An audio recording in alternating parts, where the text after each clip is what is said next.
So today we're going to do a continuation of last episode of the bottom falling out on my rig. Angle aluminum. It's an 1 1/4 angle aluminum that I'm going to use to put across the underbelly here. However, there's one thing I'd like to point out as far as in the category of RV etiquette. Alright, we'll do the next one.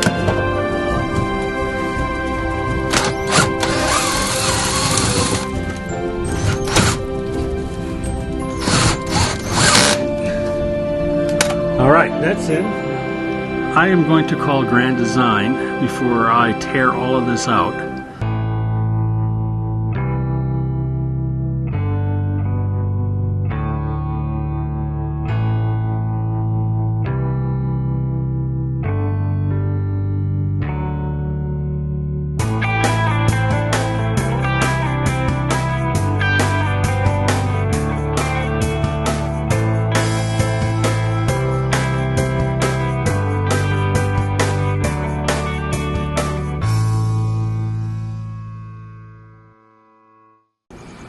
Welcome back, Bucket List Buddies. So today we're going to do a continuation of last episode of the bottom falling out on my rig.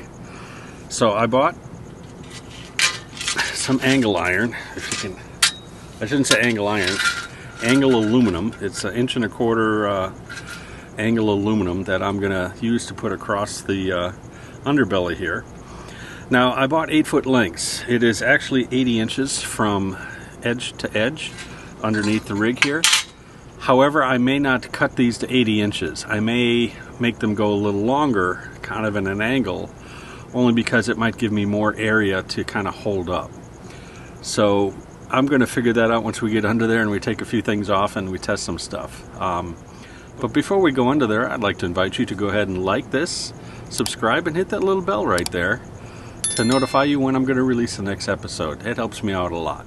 And also, I'd like to make a couple corrections from the last episode. I have been told by a few, both on Facebook, LinkedIn, and even on the comments below, that I was calling the cactuses when they should have been cacti, and I mispronounced some of the words, which I apologize. I don't speak Spanish, so in fact I don't have really any idea how to pronounce some of the Spanish words, so I apologize for that, and also for calling or mispronouncing cacti and calling them cactuses when it should have been cacti, so I apologize I didn't do that correctly.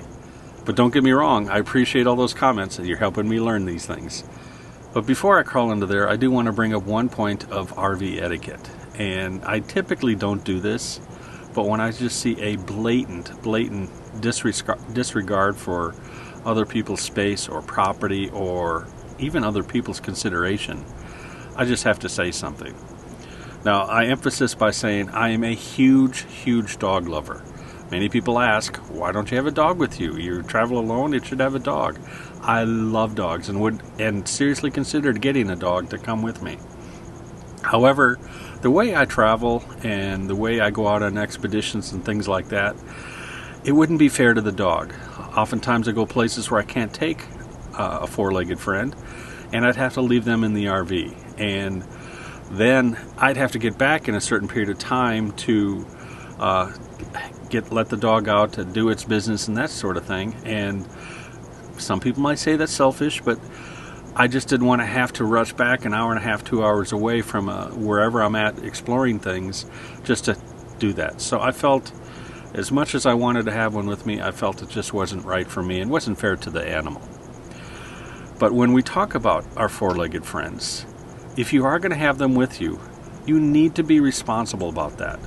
And that means you don't let your dog roam around other people's campgrounds and do their business. People walk there. Most of the time there are families, or many times there are families and kids are out playing, and they play in those areas. They have specific dog areas for this reason. So if you have a dog with you, please be respectful of other campers, RVers, and don't let your dog do its business on that campsite. You really shouldn't do it at your campsite either, but I know a lot of people do that. Because now then The next person who comes in that wants to, after you leave, everywhere your dog was on your campsite, they're now walking and traipsing through and bringing it into the rig or rolling around or whatever they're doing. It's not sanitary and it's not right. And when your dog does a number 2, please pick up after your dog. So let me share a quick story with you what happened, and this is what prompted me to make this little announcement. A lady the other day was walking her dog, and the dog, for whatever reason, stopped right at my campsite, came in a few feet off the road. She was on the road, but she let the dog, with those little retractable leashes, let the dog continue walking on my site. And the dog walked up to my rig and was about to do his business, and I saw this through the window, and I ran out and I yelled. I said, "Hey, stop!" Startled the dog, startled the lady. I said, "You're about to let your dog urinate on my truck tire. That's not acceptable." And she says, "Oh, it's just urine. It's not going to hurt anything." I can't believe she even said that. You can't let your dog pee on other people's property, much less in their campsite. It's just not right. Don't do that. So, for those of you that are just new to RVing, proper common sense should prevail here. You don't let your dog pee on other people's property and or campsite. Take them off to the dog area or the pet area that is designated at pretty much every campground to let them do their business. So that's all I'm going to say about that. And I can't believe that lady was that rude to say, "What's the big deal?" And she said a few other choice words to me, which I won't repeat. That just shows you the class of person this person was, which was not my kind of people. Now let's get on to finishing this project. So in anticipation that I'm going to have to crawl under the front part of my rig where the drop frame is, I got to this campground and I put these blocks underneath the front pads with the idea that I can get that extra 4 inches when I raise this up. So what I did is I put up the stairs and I took all of the leveling jacks, as you see back here, right there, you see all the leveling jacks I just raised up, allowing me to be able to raise up the front of the RV so I can crawl under there, because it's really only about 11-12 inches off the ground as it sits right now, and admittedly I'm a little thicker than 11 or 12 inches, so I need a little more height. So I do have a residential refrigerator. However, for those of you, if you're going to do anything like this, and if you have the Norcold, the RV refrigerator operates on electricity or gas, switch it off of your gas mode, because if you tilt your rig up as high as I'm going to be tilting mine up, that's not actually good for the gas refrigerators. It can make them go into fault mode and stop cooling, and that's just a pain in the ass to reset all that. So anyway, make sure you turn that off before you tilt this thing up, because it is going to be jacked up in the air quite a bit. And now I'm about ready to raise the front end. So let's turn it on, and then we're going to go ahead and rise it.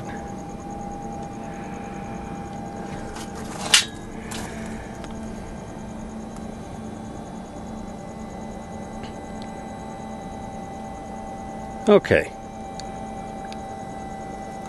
that should be enough. That's about 15-16 inches, I would say. That should be enough for me to crawl under there. So let me get my little pad that I've got here ready, all set up underneath there, and the angled aluminum that I've got laid out here.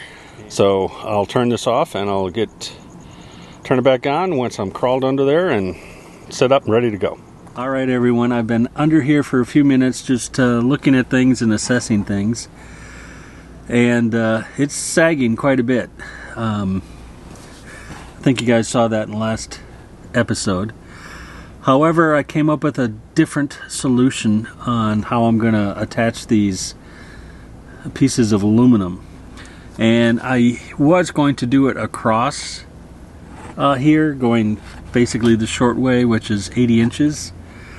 But I discovered that might be not as effective as if I went the length of this. Now, sadly, these pieces of angled aluminum that I bought are 8 feet long, and it's 9 feet from the back of this drop frame to the front where this plastic material is mounted. But luck would have it, there is a beam right here that's going all the way across, about 2 feet in. So essentially I only need 7 feet, but I'm not even going to bother cutting them because it'll just hang out over a little more. That's not a big deal.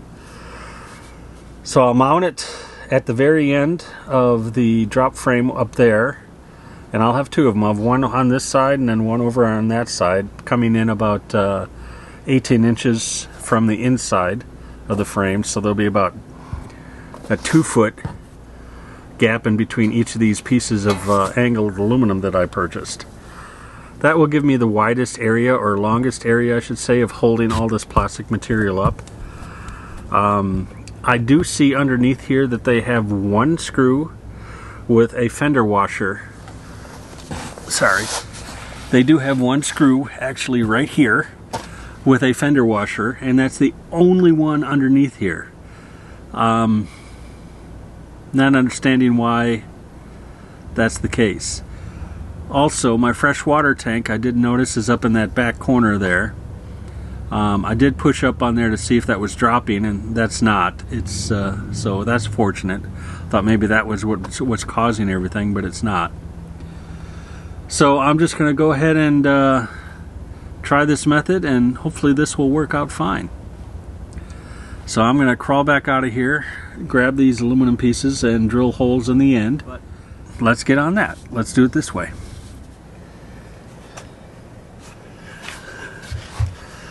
Okay. Hope this is coming through. Alright, so I've taken the aluminum, I've pre-drilled one hole, and I'm going to take out this screw, self-tapping screw, and I'm going to put this right up there, and then we're going to go down to the other end and see where it meets up with that cross member that I found, and we'll drill a hole there. And well, actually I'll probably just use the self-tapping to go through this aluminum and through the frame I found underneath, and that should take care of it all. So let's get going on that.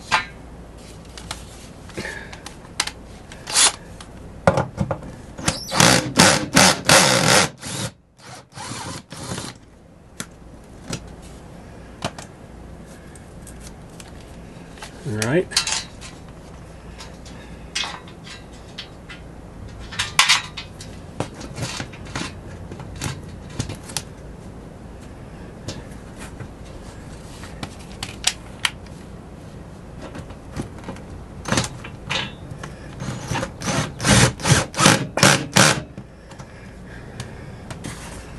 Okay, that's one. And now I'll scoot over to the other side and do the other one. I'll have to turn the camera here. Alright, now we'll do the next one.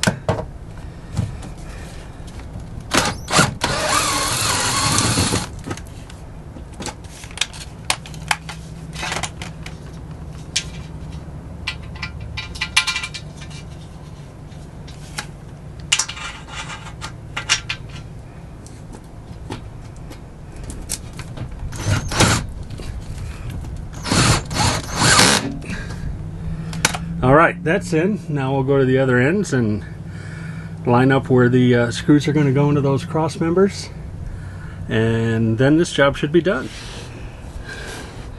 Okay, so I'm a little wedged in here and sideways trying to get this one in.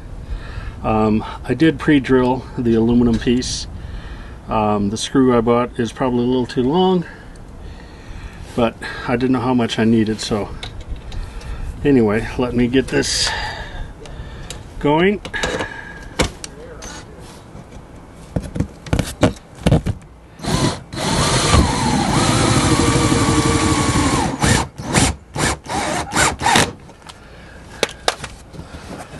And there we go. Got that piece up. Yeah, there's a lot of pull down on this material with all that insulation and other stuff up there. But now, on to the next. Okay. You can kind of see me here. So I pre-drilled the hole again. Here, I didn't want to bore you with all that. And now we're going to screw it into this one screw that was already here and utilize that. And hopefully that will hold everything. So let me turn the camera a little bit. It's kind of snug in here. But let's see if this will go in.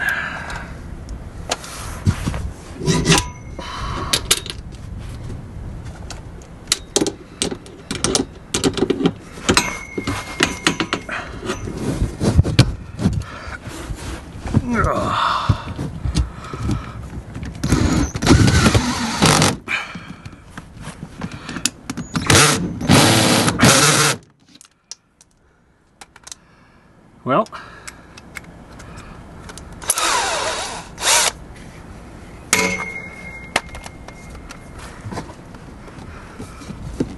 that's in there pretty good.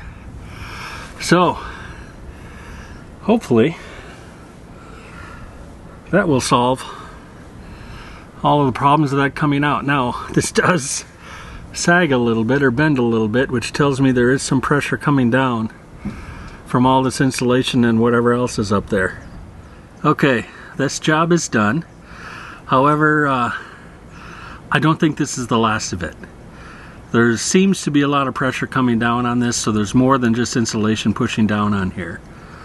My water tank, I know, is right here, and I'm thinking that might have shifted and caused some down pressure on this. I am going to call Grand Design before I tear all of this out and see if they have a suggestion on what I can do to repair this. It is under warranty, so maybe they'll send a mobile service guy out, I don't know. But I know for sure that these pieces of aluminum I put in here are going to definitely help and hold everything until we find a more permanent solution. Or this may be permanent, I don't know. We'll see what Grand Design says. So that's it for this repair job, and I hope this was helpful to a lot of you. I will tell you that if you buy a brand new unit, I would suggest right away you get yourself some angle aluminum here and reinforce this bottom, especially if you've got a drop rail like I've got here. Because if this is how they send these out, this is not a good design. I'd highly recommend you do this modification right away and not wait for it to drop down. So, let's wrap this up. Hey everyone, it's now time for the Patriot Games. Take a look at this clip and let me know if you think you know where this is.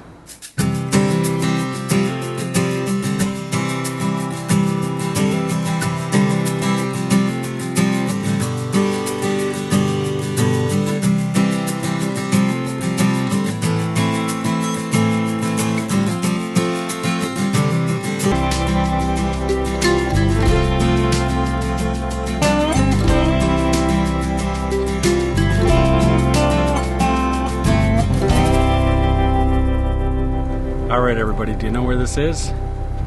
Don't forget to leave the comment below in the link that is mybucketlistday/contest. Now, if you like everything you saw in this episode or you have comments or questions, go ahead and leave them down below in the comment section. I'll be sure to answer each and every one of you. Don't forget to hit the like, the subscribe, and the little bell, which will notify you each time I release a video. Well, that's it for this episode. Thanks for watching, and make it a great bucket list day. Goodbye.